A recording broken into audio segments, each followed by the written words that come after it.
Welcome to the Featured Anime Podcast. I'm your host, Jack. And I'm Rick. And today we're talking about random choice. It's a OVA and it's called Metal Skin Paddock Madox 101. Depending on who you are, depending on who you're talking to. But before that, we were talking about top waifus for Rick. And then me kind of being backed into a corner and forced to defend Sakura as I usually do, mainly just to argue for argument's sake, because I love Devil's advocate. Oh, hey, someone has to play it, and why not me? If you want to catch a part of that water conversation, patreon.com/featured anime podcast. $1 a month will get you access to that bonus content. Or if you happen to join us live and you join our Discord, we usually will send out a little notification letting you know that we are live. And, you know, feel free to join in. We'll be happy to have you join us while we're live streaming. And then, of course, you know, we have this week's choice via affiliate link for you to purchase if you so choose to do so. It's all that is going to be in our show notes for you. If you want to reach out to us, contact us, or anything like that, you can go to featuredanimepodcast.com. All our links and information are there for you. And now, onto the me and brotatoes. Metal Skin Panic Madox-01 is an OVA that came out in December 1987. Producers for it are Pony Canyon.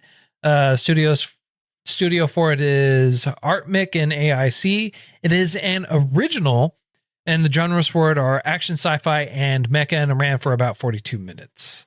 Yeah, not a lot. Yeah, I was going to say, yeah. What was it an OVA of? Like, is there a bigger anime it goes to?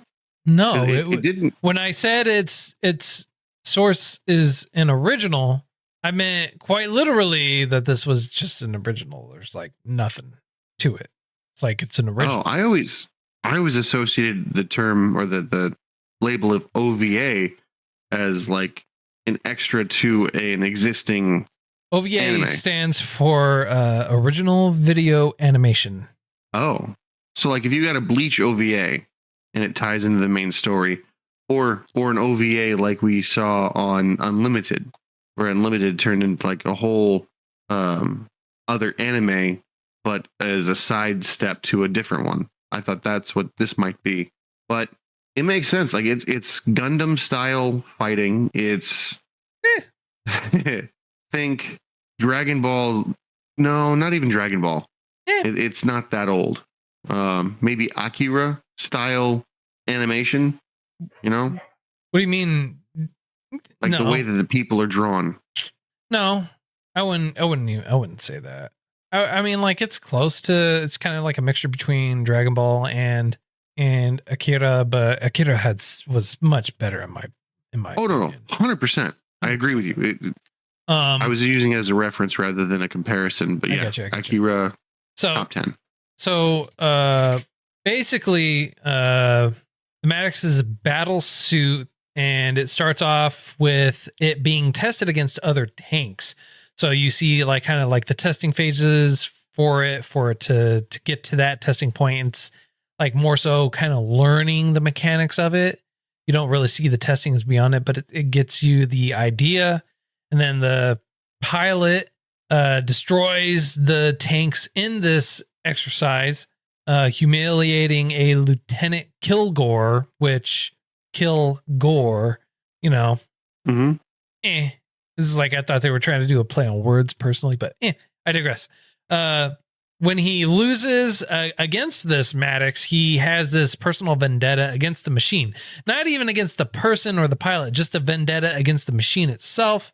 When Madox, the machine, is being transported, it falls off a truck due to a car accident, quite literally falls off a truck into another truck. And our one of the characters, Koji, takes it, and he totally, it's like, oh, there can be nothing wrong with having a piece of equipment that I can see that reads U.S. Army. I know that this is U.S. Army. I know what the U.S. Army is, but it's all right. And proceeds to put on the armor, not knowing how to get out of the armor, destroying a bunch of property in the process, and trying to reach a specific destination wearing said armor. Yeah, there was so much with this that you just have to accept the fact that No, you don't. it's supposed to be entertaining. No, it's not. It was super cliched. Everything about this was a cliche, up to and including the end. That this doesn't make any sense. Like nothing about this made any sense. Nothing about this made any sense. It wasn't Sin bad. I want to point that out. It was not nearly as bad as Sin. Yeah, because but Sin was so bad it turned good.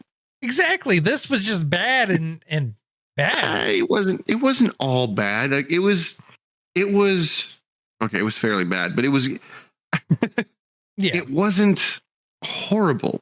Like yeah, it was unintentionally cliche and bad. If I saw this with fresh eyes, meaning I wasn't privy to the tropes that were played out. What year did you say this was done in? 1987. So maybe this was the progenitor of this trope of lucking into stuff and I wonder. And the crazy thing to me is it looked like the machine had a brain of its own. It did have an automated system, yes. However, after the first initial automated system portion that we do see, it oddly never is an issue after that one time. Oddly, he says. Oddly.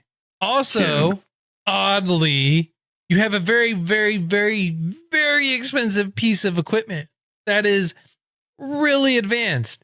And you expect me to believe that they don't have tracking on it even when it's powered off? Well, they don't have cell phones back then. So no. They didn't even have robots like this back then. So you can't give me that. You don't know. I do they know. Might have. I do know. Oh man. No, the way that they did this whole thing was frustrating. Yes. That's the only way I can really explain it, because the show had potential.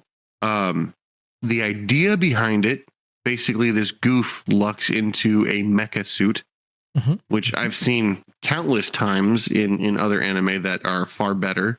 And you had a very forced love connection, and his goals were very simplistic. His goals were very off, in my opinion. Well, the guy, Koji was very dumb. Oh, absolutely. He's running around in something that is obviously a piece of military equipment. Oh, these people are showing up, coming to take the suit back. I better run away. All right. Not just run away, but like fight back. Like live munition. Oh crap. I just spent all 4,000 rounds trying to kill this person who hasn't really used lethal force yet. Not only that, it's like, oh, just stay away from me. Just stay away. No, I'm sorry. You're in a very expensive piece of equipment. You're in something you shouldn't be in, and something you shouldn't have had in your presence anyways. And you're like, oh yeah, no, totally. Just go away. Leave me alone. It's gonna be okay. No. No, the way this whole thing worked, it was the logic.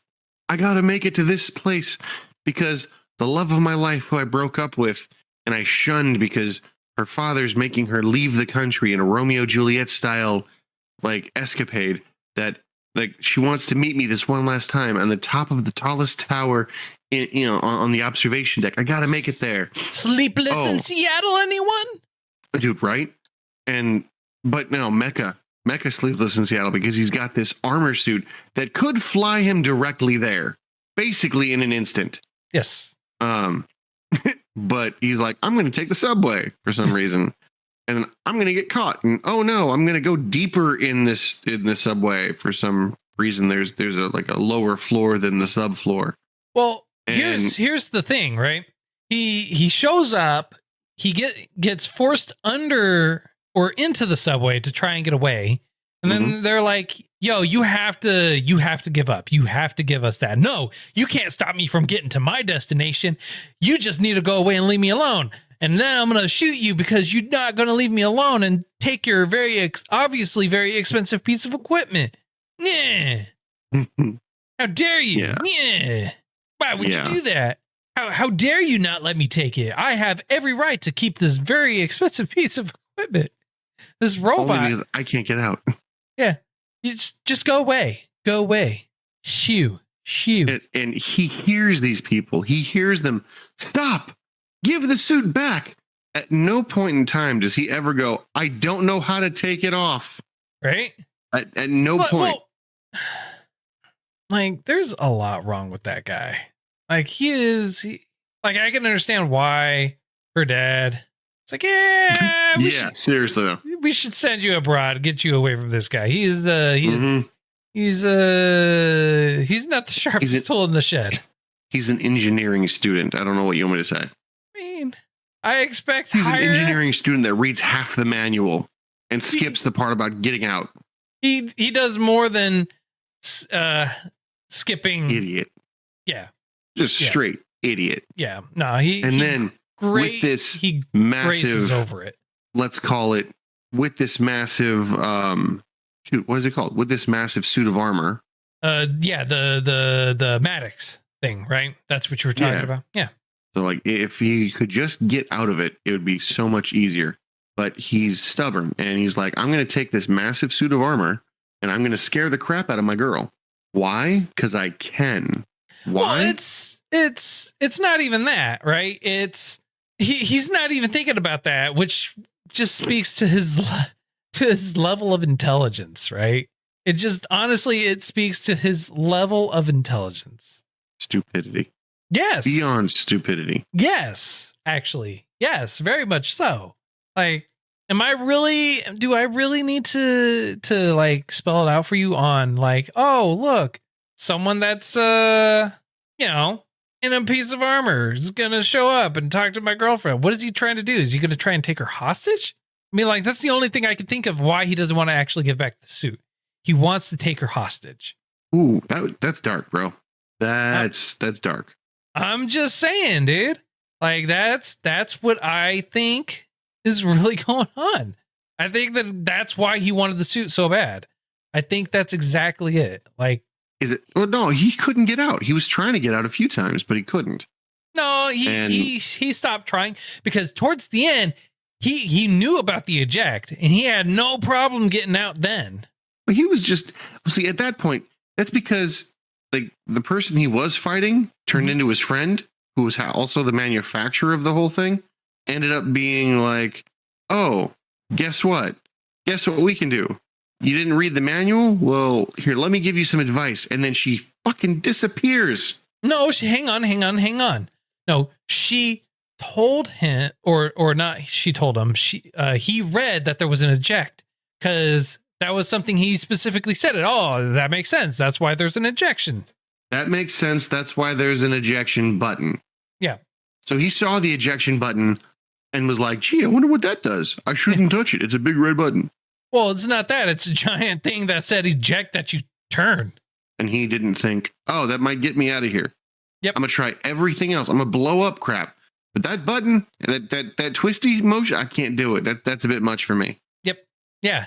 Before he even got into it, he pointed out the ejection feature. So it's not like it was anything unknown to him. He knew how to get out. Dumb. Straight dumb. Or was it? Well, here's the other thing, right? Mm-hmm. So she has it, right? She could just tell him, yo, get out of the Madox suit, get in the good suit, right? Take the old one and run away with it, right? It's perfect, yeah. Could have done that. It's like, all right, deuces, you're a person or whatever. I don't need to arrest you for whatever reason. Blah, blah, blah, blah, blah. No.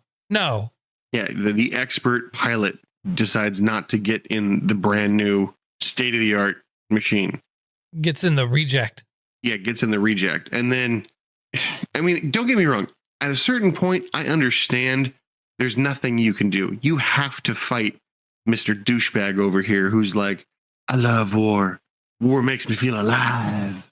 Yeah, but like, it'd be better if an expert was like, pew pew, blow up, you know? Yeah. Yeah. So like, he lost once already. Like, what makes you think he's gonna win this time? He's not. Exactly. He's not. Well, he might have been close because the guy was a complete novice and barely knows how to walk.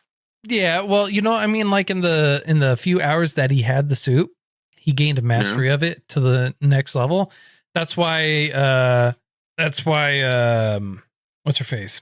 Ellie said, "Oh, he's not an amateur. He obviously knows what he's doing." Yeah, obviously, because he gave her a run for her money. Yeah, Asinine. I mean, do you foresee it any other way? He is natural born talent. I would be more appreciative of that. He is a natural born, talented, very special, wonderful individual to the likes of which destroys Mecha Tank at the end. Not even at the end, but it destroys the special suit tank. Yep. Yeah. Yep. Yeah. Like it just. I don't know, man. Like this whole show, this whole movie, OVA, it made no real sense. There was like no real point to it. The character was dumb. It was unneeded. There's no, I mean, like it just felt like it was there for the action sequences and that's it. And the action sequences, not that great. No, absolutely not. But in my opinion, they weren't that great because I'd seen this all before.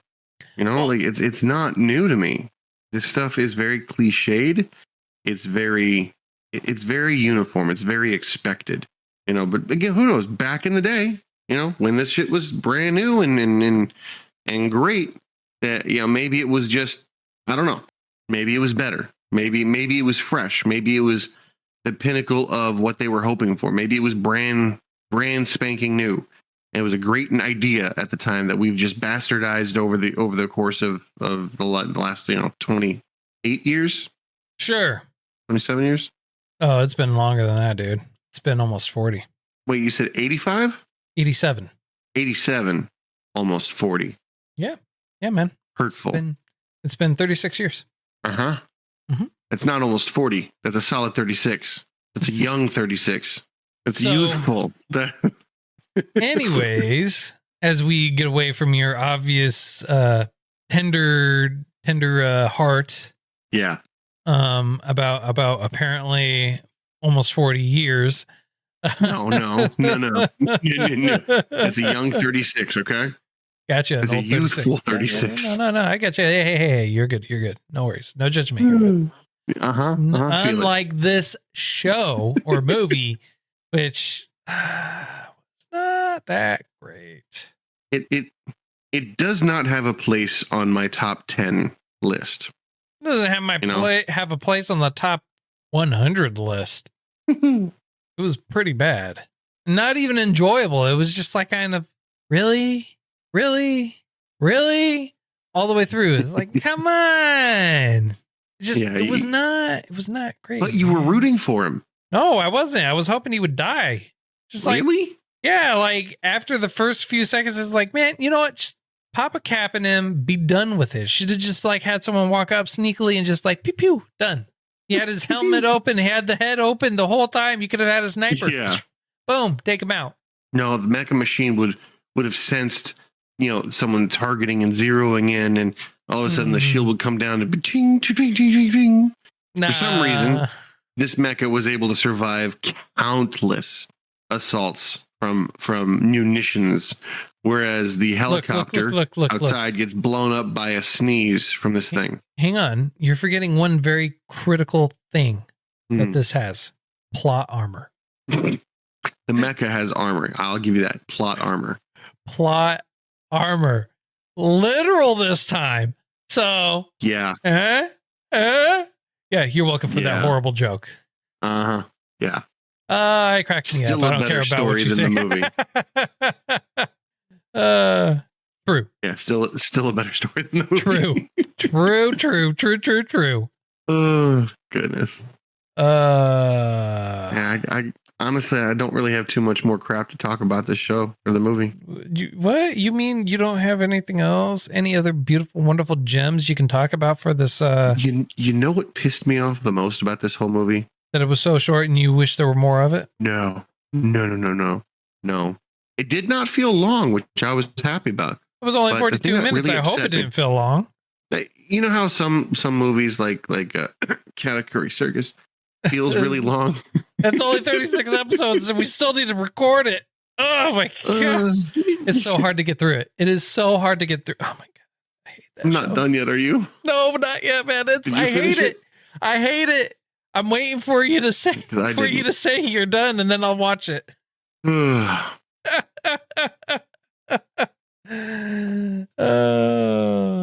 man.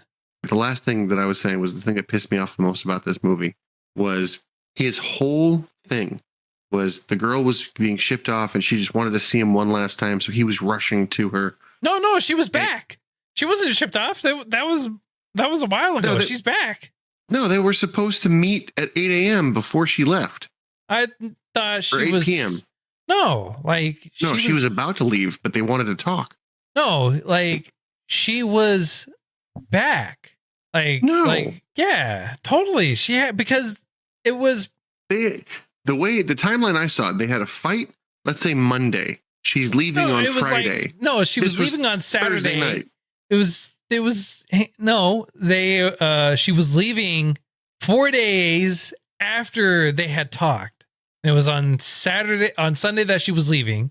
And so apparently in the 4 days, he has had no contact with her, found out a whole bunch of stuff, and now he's going to the top of a tower. Yeah. So yeah, You know she what? hadn't left yet. Yet. You know what? I'll buy it. Why not? I mean, like, that makes more sense than anything else in the movie. Well, but here's the thing. Like, you don't know what they're hoping to talk about, but they finally meet. He collapses in her arms, and then nothing. Then they're like, and scene. Like, what are they going to say? What was the intention behind this? The intention was that they were supposed to run away together with Madox. Oh, but bro, how is he going to run away? He's got the military on his ass. They got video footage. They got everything. There's no saving him. Hang on. I have an answer to this. Plot armor. No. I don't care what you say. I am hilarious and I am laughing at my own jokes. So forget you. That's all I care about. It doesn't matter. No. Yes. The armor was the plot armor. This is just plot convenience. Hey, you know what? You say potato, I say tomato. You say tomato, I say tater tots. I don't care. No, it's more like you say potato, I say tomato. Yeah, but completely different things here. I said tomato, I say tater tots. You say tomato, I say tater tots. You say potato, I say tomato. Well, at least those are complimentary. Hey, so there you go. It's convenience. Yeah. All right. I think we're ready for a rating. What about you? Yes. On a scale of up to 10, sir, how would you rate this? I've got a string of low ones lately, but I can't go higher than a 3 on this one. Like, it's not a 0 by any stretch of the imagination, but like, I wouldn't recommend this to other people. No. Unless you wanted to waste your time. Exactly. The reason it's not a 2 is it is short. So I feel like they value your time at least a little bit. The story itself, as a progenitor to the genre, to the cliches, as a fresh movie to see, it's got good reviews. In my mind, like that's okay. If they hadn't been seen before, this is a fresh concept. It might be a little convenient, but it's not bad. In hindsight, they may re-sued the crap out of this guy. Of course. Why not? All right. And so you? Me? Yeah. Ooh, what will I rate it? I'm gonna rate it a 2. Oh, not quite a 1. Why? 2. Okay. The reason why I'm moving it from a 1 to a 2 is because of the miraculous car crash that causes the chain of events to happen. No, I'm just playing. Although that does actually happen. The reason why the thing does. I have never seen, like, I've seen people fall asleep behind the wheel. I've fallen asleep behind the wheel for a few seconds. Luckily, I have too. Both of us walked away from that. Yeah. However, the dude fell asleep, tire blew, hits a wall, flips continuously, and then blows up. That somehow causes this very heavy, dense piece of equipment to fly out of the back of a truck that looked like it should have been secured or down over the freeway, over the sound barrier, over the down into the back of another truck without it being damaged. Just neatly laying there. All right. But 2 is mine. 3 is yours. Yes. Next week we're doing another movie, and it is called NuniKuni. NuniKuni. Yep. So if you thought we did this too much justice, not enough justice, or anything else, honestly, in between, feel free to let us know. All our contact information for you is available on featuredanimepodcast.com.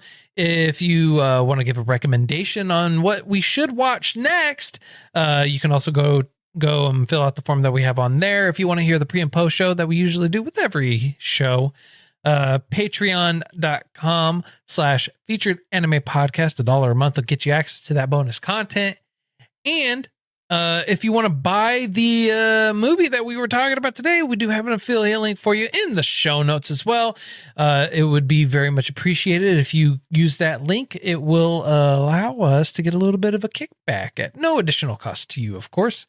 And if you want to purchase your own Swinky swag, you can reach out to us or go to shop.featuredanimepodcast.com. And until next time, I'm Jack. I'm Rick, and we'll see you next time.